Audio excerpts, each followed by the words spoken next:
ईशोपनिषद के 8वें मंत्र को समझते हुए ईश्वर के स्वरूप को समझना चाह रहे हैं।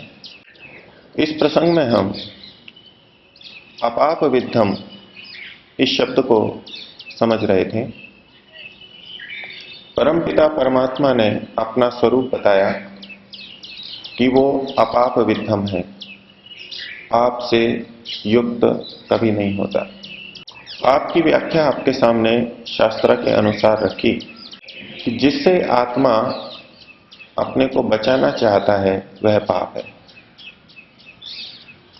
जिससे अपनी रक्षा करना चाहता है, रक्षा उससे करना चाहता है जिससे आत्मा की हानि होती है, तो जो भी आत्मा के लिए हानिकारक है वह सब पाप की श्रेणी में आता है। पापी की व्याख्या करते हुए निरुक्ताचार्य कहते हैं, जो अरक्षणियों की रक्षा करता है वो पापी है। अर्थात अरक्षणीय की रक्षा करना पाप है। दूसरी व्याख्या की उन्होंने कि जिसको करते हुए मनुष्य और अधिक नीचे ही नीचे गिरता जाता है उसे पाप कहते हैं। क्योंकि सांसारिक विषय भोगों में आकर्षण है, तात्कालिक सुख है, इसलिए उसी को ध्यान में रख के चलने वाला व्यक्ति उनके प्रति आसक्त होता है और फिर उसी दिशा में उसको और अधिक भोगों को प्राप्त करने की इच्छा में पतन ही पतन को प्राप्त होता जाता है। और इसी आसक्ति को योग दर्शन व्यास भाष्य में व्यसन के नाम से कहा गया। व्यसन उसे कहते हैं जो व्यक्ति को उसके श्रेय से, कल्याण से हटा देता है, और मुक्ति को निश्रेयस नाम से कहा गया है। वो नितांत कल्याण की स्थिति है। नितांत कल्याण की बात ही छोड़ दें, सामान्य कल्याण से भी ये व्यसन हमें हटा देता है, हमको अकल्याण की तरफ ले जाता है। इसलिए ये सब व्यसन पाप की श्रेणी में आएंगे। जो भी हमारे कल्याण में हानिकारक है वह सब व्यसन है, वह सब आसक्ति है और वह सब पाप है। ये विषय पिछले दिनों आपके सामने रखा। महर्षि दयानंद ने अपाप विद्धम का जो अर्थ किया यजुर्वेद के 40वें अध्याय में, वहां भी यही मंत्र है जो ईशोपनिषद का 8वां मंत्र है। महर्षि के अर्थ को समझ करके कुछ हम तात्पर्य निकाल सकते हैं। महर्षि ने वहां लिखा, अपाप विद्धम यत् पाप युक्तम पापकारी पाप प्रियम कदाचिन न भवति तत्। जो पाप युक्त, पापकारी और पाप प्रिय कभी नहीं होता उसे अपाप विद्धम कहते हैं। महर्षि दयानंद ने यहां 3 शब्द लिखे हैं, पाप युक्त, पापकारी और पाप प्रिय। यदि हम स्थूल अर्थ ग्रहण करें अपाप विद्धम का, तो सब कुछ इसी में आ जाएगा कि जो पाप कर्म नहीं करता है। परमपिता परमात्मा पाप कभी नहीं करता, इतने से भी अपाप विद्धम की व्याख्या हो सकती है। लेकिन 2 शब्द और स्वामी दयानंद जी ने लिखे हैं, पाप युक्तम। युक्त का मतलब होता है जुड़ना या लगना। हिंदी में इसका अर्थ करें तो ये कहा जा सकता है कि परमात्मा को कभी पाप नहीं लगता। जुड़ना लगना एक अर्थ में आते हैं कि परमात्मा को कभी पाप नहीं लगता। एक बात हुई। पाप करना ये अलग बात हुई। और तीसरा है पाप प्रिय होना, ये अलग बात हुई। हम अपने जीवन को देखें तो पाप करने से पहले हम पाप भावना से युक्त होते हैं। पाप पहले हमारे मन में अंदर आता है, चाहे हिंसा हो, चाहे चोरी हो, चाहे झूठ हो। जो भी पाप कर्म है वो पहले अंदर हमको पकड़ता है, बाहर से नहीं होता। अज्ञानता के कारण अथवा आकर्षण के कारण हम अंदर से पाप को पकड़ते हैं और फिर पाप करते हैं।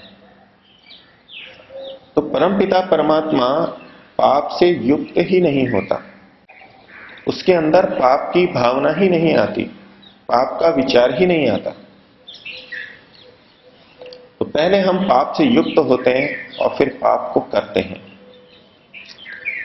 और पाप को करने पर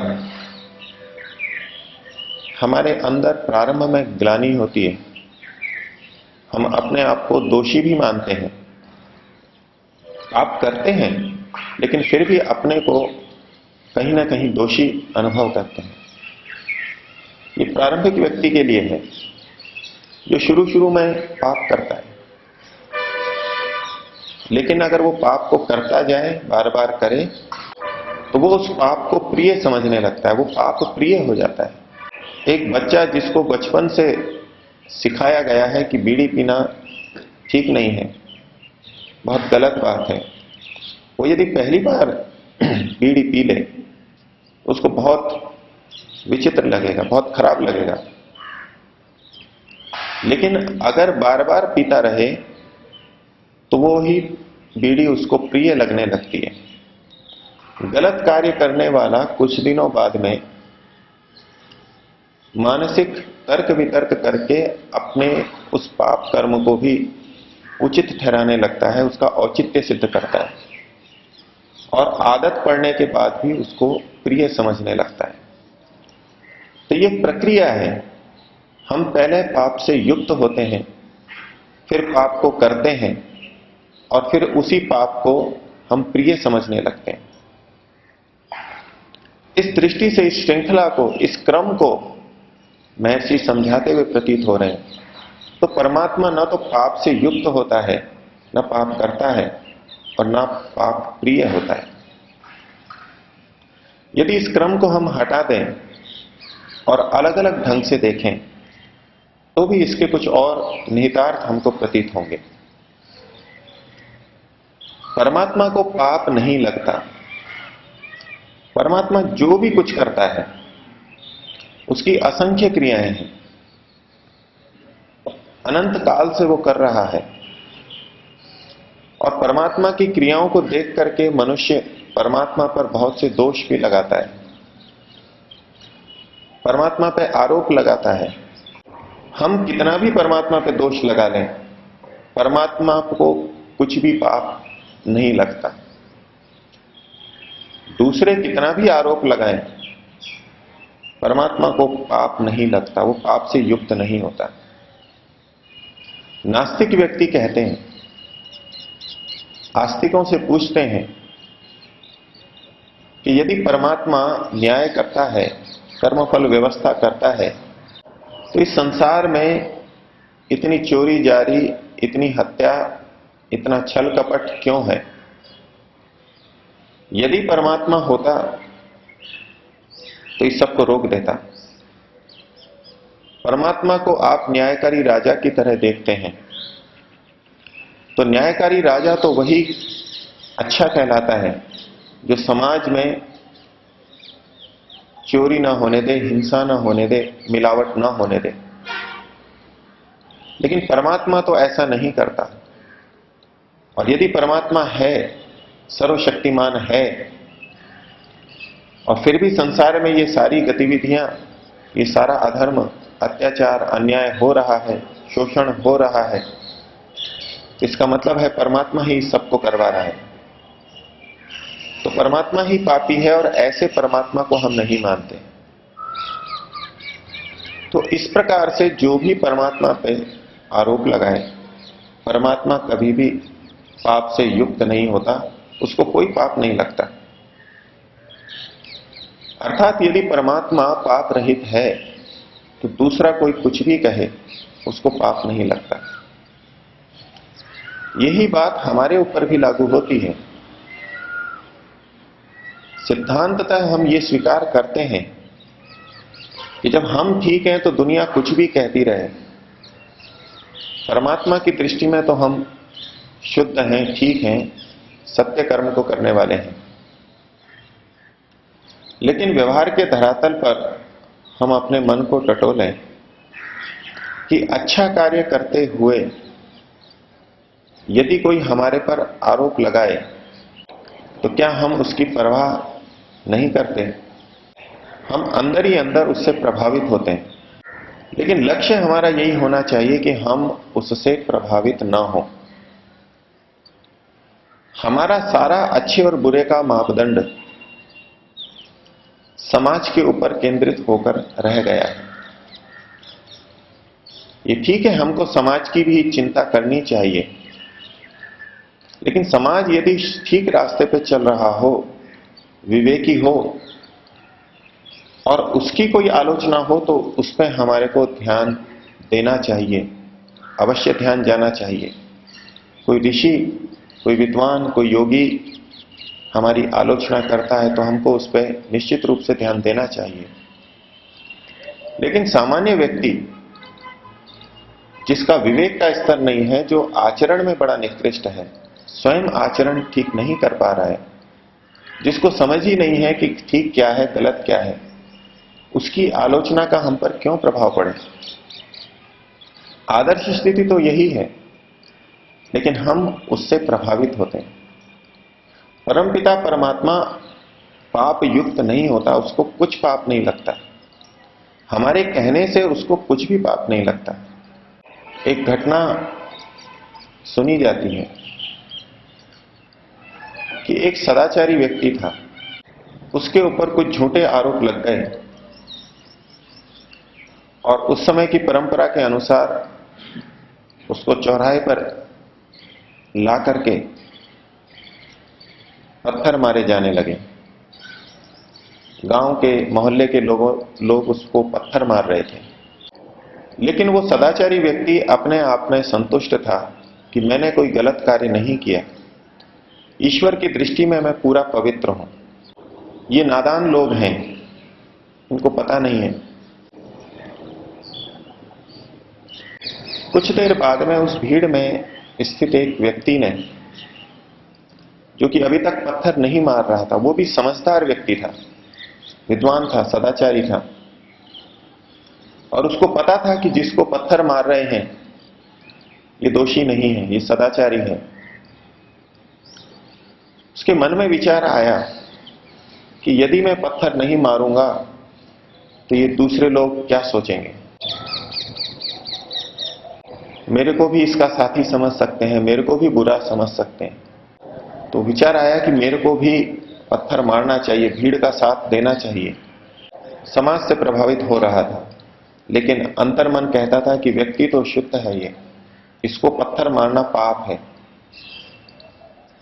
दोनों तरफ से दबाव था, अंतर्मन से भी और समाज का भी। तो उसने सोचा कि बीच का रास्ता निकालता हूं, मैं इसको मारता तो हूं लेकिन फूल से मारूंगा। एक फूल लिया और उस पर फूल फेंक दिया। जो पिट रहा था सदाचारी था, जो अब तक बड़ा शांत था, उस फूल के लगने पे विचलित हो उठा, बेचैन हो गया, रोने लग गया। लोगों ने पूछा, इतने पत्थर लग रहे थे तो तुम रोए नहीं, क्या बात? उसने कहा, ये तो सब नादान थे, इनके द्वारा पत्थर भी मारे जा रहे थे तो मेरे को फर्क नहीं पड़ रहा था, लेकिन जिसने मेरे को फूल मारा ये तो जानता था, ये विवेकी है, समझदार है, इसने यदि फूल भी मारा तो ये मेरे लिए दुख की बात है। अर्थात हम समाज से कितने अधिक प्रभावित होते हैं। जैसे परमात्मा पाप युक्त नहीं होता, वो पाप करता ही नहीं है, तो दूसरों के कहने से वो पाप से युक्त कैसे हो सकता है? इसी प्रकार से यदि मैं भी ठीक रास्ते पे चल रहा हूं तो मैं गलत कैसे हो सकता हूं? परमपिता परमात्मा भी हमको यही दिखाई देता। हमारा आदर्श सर्वज्ञ परमात्मा है, उसका लिखा हुआ वेद है, न कि आजकल के महान चिंतक। वो चिंतक कहलाते हैं, कहीं उनके मन में यह भावना भी आती हो कि इससे हम बहुत उदात्त भावना से युक्त होते हैं, मन की बहुत अच्छी स्थिति बनती है, लेकिन इसका पालन यदि करने लगें, और हमारे देश में कुछ ढंग पे इस तरह की अहिंसा का पालन किया भी गया, उसका दुष्परिणाम जो देश पे आता है, जनता पे आता है, कि हम सामान्य अहिंसा का पालन भी फिर नहीं कर सकते। हम दूसरे को दुखी ना करें, अच्छी बात है, लेकिन दूसरा हमको अन्यायपूर्वक दुखी करे, क्या इसको सहना उचित बात है? फिर तो हमको हमारी सारी सेना, सारा गुप्तचर विभाग सब बंद कर देना चाहिए। दूसरे के द्वारा किए जाने वाले अत्याचारों को हम सहन करते रहें, लेकिन वेद का सिद्धांत है, ईश्वर का आदर्श है कि वो उचित न्यायपूर्वक दंड देता है, और हमको भी वो करना चाहिए। हां, हमको अपने विवेक के ऊपर नियंत्रण अवश्य रखना है कि उचित अनुचित का हम ठीक निर्णय करें, और जैसे परमात्मा द्वेष से रहित होकर के दंड देता है, कल्याण के लिए दंड देता है, उचित दंड देता है, उसी प्रकार से हम अपने परिवार में, विद्यालय में, समाज में कर सकें। तो परमात्मा न तो पाप युक्त होता है, न पाप को करता है। इस दुनिया के अंदर असंख्य प्राणी एक दूसरे को हर क्षण खा रहे हैं। आप कल्पना कीजिए, कितनी मछलियां एक दूसरे को खा रही हैं, कितने पक्षी, कितने कीटों को खा रहे हैं। हर समय ये प्रक्रिया चल रही है। एक जीव दूसरे जीव को खा रहा है, और ये व्यवस्था किसी जीव की बनाई हुई नहीं है। वो तो शरीर में बद्ध है, वो तो विवश है उस शरीर में आने के लिए। ये सारी व्यवस्था परमात्मा की बनाई हुई है, उसको हमें इसी रूप में स्वीकार करना होगा कि इसी में हम सबका कल्याण है, और इसी के कारण ये संसार चल पा रहा है। तो परमात्मा पापकारी कभी नहीं होता, और परमात्मा पाप प्रिय भी नहीं होता। हम धर्म का कार्य कर रहे हैं, उतना उसको प्रिय है, लेकिन उसके बीच में जो हम अधर्म का उपाय साथ में ले लेते हैं, परमात्मा को वो प्रिय नहीं है। उतना अप्रिय आचरण हम परमात्मा का कर रहे हैं। तो परमात्मा को यदि हम ये समझ लें कि वो न तो पाप से युक्त होता है, न पाप को करता है, और न पाप प्रिय है। हम अपने परमात्मा को प्रिय बनाना चाहते हैं, मन में उसकी प्रियता का भाव लाना चाहते हैं, तो वो तभी गहराई से आएगा और तभी सार्थक होगा जब हम परमात्मा को पाप प्रिय न माने और पाप को अपने जीवन से हटाते हुए फिर सच्चे रूप से परमात्मा की प्रियता को प्राप्त करें।